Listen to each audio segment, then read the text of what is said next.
ಈ ಸಂಕ್ರಾಂತಿ ಹಬ್ಬಕ್ಕೆ ನಮ್ಮ ಮನೆಯಲ್ಲಿ ನವನೆದು ಲಾಡು ಉಂಡೆ ಮಾಡಿದ್ದೆ ರೆಸಿಪಿ ಶೇರ್ ಮಾಡ್ತಾ ಇದ್ದೀನಿ. ಒಂದು ಪ್ಯಾನಿಗೆ 1 ಟೀ ಸ್ಪೂನ್ ತುಪ್ಪ, ಅದಕ್ಕೆ ಒಂದ್ ಸ್ವಲ್ಪ ಬಾದಾಮಿ, ಗೋಡಂಬಿ ಹಾಕಿ ಡ್ರೈ ರೋಸ್ಟ್ ಮಾಡಿ ಪಕ್ಕಕ್ಕೆ ಎತ್ತಿಟ್ಟು, ಅದೇ ಬಾಣ್ಲಿಗೆ 1 ಕಪ್ ಅಷ್ಟು ನವಣೆ ಹಾಕೊಂಡೆ.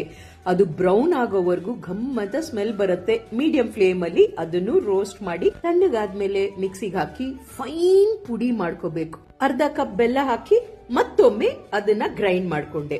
2 ಟೀ ಸ್ಪೂನ್ ಬೆಲ್ಲಕ್ಕೆ ಸ್ವಲ್ಪ ನೀರ್ ಹಾಕಿ, ಪಾಕ ಬೇಕಲ್ವಾ ಅದನ್ನ ಬೈಂಡ್ ಮಾಡಕ್ಕೆ ಇದಕ್ಕೆ ಆ ಪುಡಿನ ಹಾಕಿ ಮಿಕ್ಸ್ ಮಾಡಿ ಎಷ್ಟು ಚೆನ್ನಾಗಿ 1-2 ನಿಮಿಷದೊಳಗೆ ಈ ತರ ನಿಮಗೆ ಅಂಟು ಬರುತ್ತೆ. ಅದನ್ನ ಉಂಡೆ ಮಾಡಿ ಇಲ್ಲಿ ನಾನು ಒಂದ್ ಸ್ವಲ್ಪ ಒಣಕೊಬ್ಬರಿ ಹಾಕ್ತೆ. ಎಷ್ಟು ಟೇಸ್ಟಿಯಾದ ಹೆಲ್ತಿಯಾದ ನವಣೆಯಲ್ಲಿ ಮಾಡಿದಂತ ಲಾಡು ರೆಡಿ. ನೀವು ಟ್ರೈ ಮಾಡಿ.